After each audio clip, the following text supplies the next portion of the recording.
Sarah Edwards, thank you so much for coming on. Thank you for having me. I was reading about you, and I was seeing that you are a drag racer Yes. at the age of 22. Why are you doing this? Because when I was younger and I went to the track and I saw a female go 300 miles an hour, I thought it was the coolest thing on earth. And I said to my parents that one day when I grow up, that's what I want to do. And I've been fortunate enough to be able to follow my dreams. What does your mom say when you want to sit in a dragster and go from 0 to 180 in 7 seconds? She's okay with this? She thinks it's the greatest thing. And everyone laughs because as a kid, I always had to, you know, hold her hand crossing the street or call as soon as I got to the neighbor's house because she thought like the FedEx man would pick me up, but she'll let me go 180 in 7.5 seconds. Okay, let's start from the very beginning. When does this start? It starts in middle school, sometime where you start to beg your mom and dad for a About dragster? middle school, 12 years old, I went to my first race, and like I said, I saw Jessie Harris drive the Queen of Diamonds dragster, and she went 300 miles an hour, and I just said, wow, like that's what I want to do one day. And I never really got involved in any type of soccer or softball or anything. I did cheerleading, but I just did it because I had something to do with my friends. I didn't really love it, and I kind of fell in love with the idea of drag racing. So I would ask to go back to the thrill shows and then eventually the national events and stuff, and we would just watch, and every time I would go back, I just would say how I wanted to do it, I wanted to do it. And it came to a point when I was, I think, in high school. We went all the way to Pennsylvania because usually we go to Englishtown, New Jersey to watch the Night of Thrills or the Summer Nationals. The Night of Thrills. Yeah, with monster trucks and jet cars.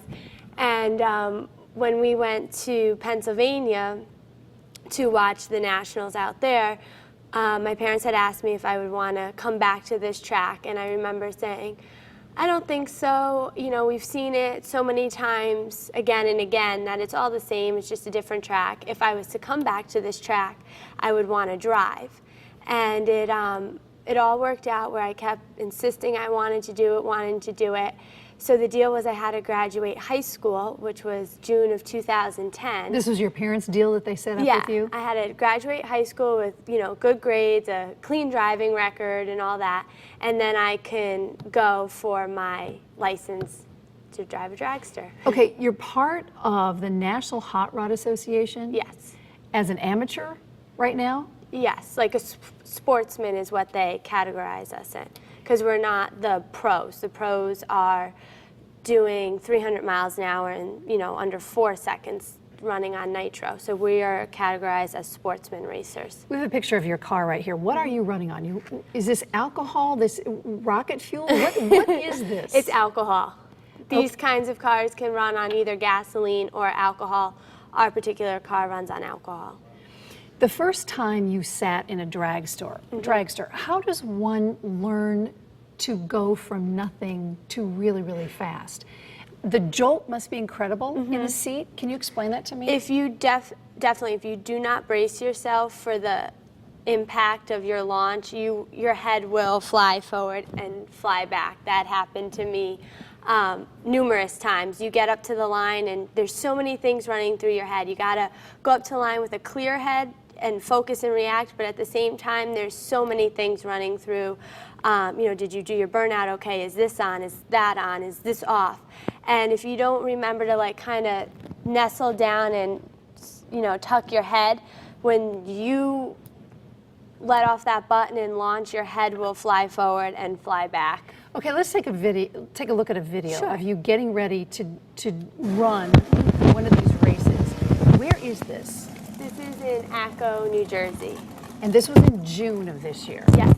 So you go forward, and then are you? So what I did was I went from the staging lanes to, I pulled in to do my burnout, which you roll through water to get your tires wet, and then you do your burnout to get them hot and sticky, and that's where I'm backing up now. So you go forward, you Yeah. back up, and then does somebody say, okay, are you ready? I mean, what are they saying to you? My dad will pull me up to the beams. There's beams that you have to set off, which set off your pre-stage light and your stage light. So the courtesy is to have your you would pre-stage, and then you would wait for your opponent to turn his light on, and then I would turn my second light on, they turn their light on, and then we both wait for the countdown to go. Okay, and your dad is the crew chief. Yes. And we're getting ready to go here. One more.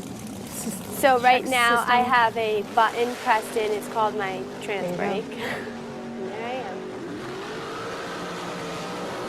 Okay, that's 7 seconds. Yep, it's over. It's over.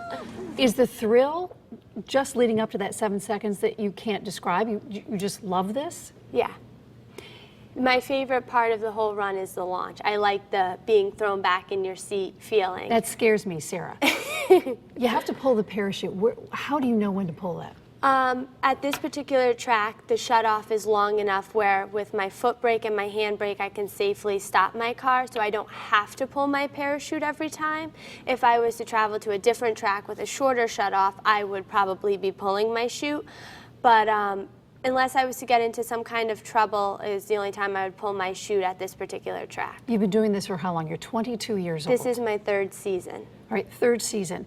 What is the goal here for Sarah Edwards? And we should say you're part of Queen Bee Racing, and that name Yes. comes from what? I always hang out with all guys, so they would always joke that I was the queen. And growing up, and even now, my parents always called me Sarah B, even though it wasn't my middle name. So I kind of put the two of them together and formed a name because I really wanted my car to have an identity. So through social media and everything else, it was always, you know, just Queen Bee Racing. It wasn't Sarah Edwards. Okay, so, and we're going to show you, speaking of marketing, and you're doing a good job of that. Thank you. This is you in your helmet. This is what you Yes. look like when you're cozied down in your dragster. Yes, maybe the lashes aren't quite as long. Which leads me to that you're a girly girl. Your hair is never the same color. Ever. You love interior design and doing all the girl stuff. You have your nails done. My nails I are see. always done. And yet you're this down in the pits with the guys kind of thing. The person who hands you your time slip, I don't take my helmet off most of the times by the time I get there, because some people will start to undress after you make your run and you have time before you get to the ticket booth, so some guys will take their helmet off or whatnot. I generally leave mine on, but I take my gloves off, so all they know is my eyes and my hands. So there was an incident at the track, and I ended up becoming face-to-face with the guy who hands the time slip, and he looked down at my hand, and he goes, "You're Queen Bee Racing." I was like, "Yes, I am." He goes, "I noticed by your nails. Most guys don't have a French manicure." You're good at marketing. You've got some time slips in front of you. I do. What happens after you race? So after you race, you complete the quarter mile and then the shutdown area, and then you exit the track. And when you exit the track, you have, every track is different at what point their booth is that you pick up your time slip. So by the time you get to their booth, like I said, some people undress, some people don't. But you pick up your time slip, and It what looks it like a basically, grocery store receipt. It does. It Yeah. looks. A friend of mine asked me, "What do you do with all those receipts?" But it tells you what you ran, so it records your reaction time, which is very important in this type of racing because you're coming within hundreds and thousands of a second within losing. So it tells you how quick you were off your light. It tells you how quick you got to your 60 foot. So from 0 to 60 feet, I get there in a second. It tells you how quick you got to your 330 foot mark, which is 3 seconds. And in the 1/8 of a mile, it tells you you got there in 4.x amount of seconds at a speed. So at the quarter mile, or in the 1/8 mile, I'm doing 145 miles an hour. Okay, and this is when you went 180 miles an hour Yes, in that's 7 when I seconds. crossed the finish line. That's as fast as you've ever gone. Yes, 180. What's the goal? The ultimate goal would be doing what the pros do at 300 miles an hour. I can't imagine that. What does it take to go pro? It takes a full sponsorship and a full team behind You don't have a sponsor yet. No You're sponsor. looking for a sponsor. Looking for a sponsorship, which would allow us to go to the track a little bit more often, help with the, the fees, because the weekend adds up quick. You have your entrance fees. We're that car's traveling. not cheap, Sarah. The car's not cheap. It's a never-ending expense. Nor is the fuel. Right, and you got to get there, and we're traveling most of the time 2.5, 3 hours away. So you have your daily driving, fuel, the tolls, the hotel, the food. It all adds up. plus Any- entry fees and the fuel for the car. Any racing to be done in Connecticut like this? Are there any strips here? No. We go to New Jersey for pretty much every I bet you'd race. like to see one here. Yes, that Is there would be any nice. push to get a drag racing set I don't here? think it's on many people's top priority. You're a very pretty girl. A lot of people say to you, "Oh, you're Danica Patrick," and you have a set line when people say that. And what is it? I'm not. I'm Sarah, and I drive for, NHRA racing. A lot of people, when they meet me and I say I race, they automatically will link me to NASCAR because NASCAR gets the most TV time out of, racing.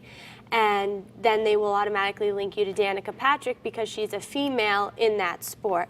When it's not necessarily the case, there's plenty of women that have paved the way in NHRA racing. In fact, women have just crossed the 100th win in NHRA this year, where if you look at NASCAR stats or anyone else, they're like, 5 and below of females who have won actual races, where NHRA has brought a lot of women into the pro categories and won races. Horsepower right now is what? About 1,100.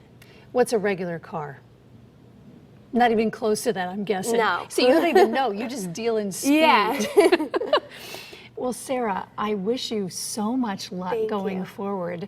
I have never met a female dragster before, a drag racer.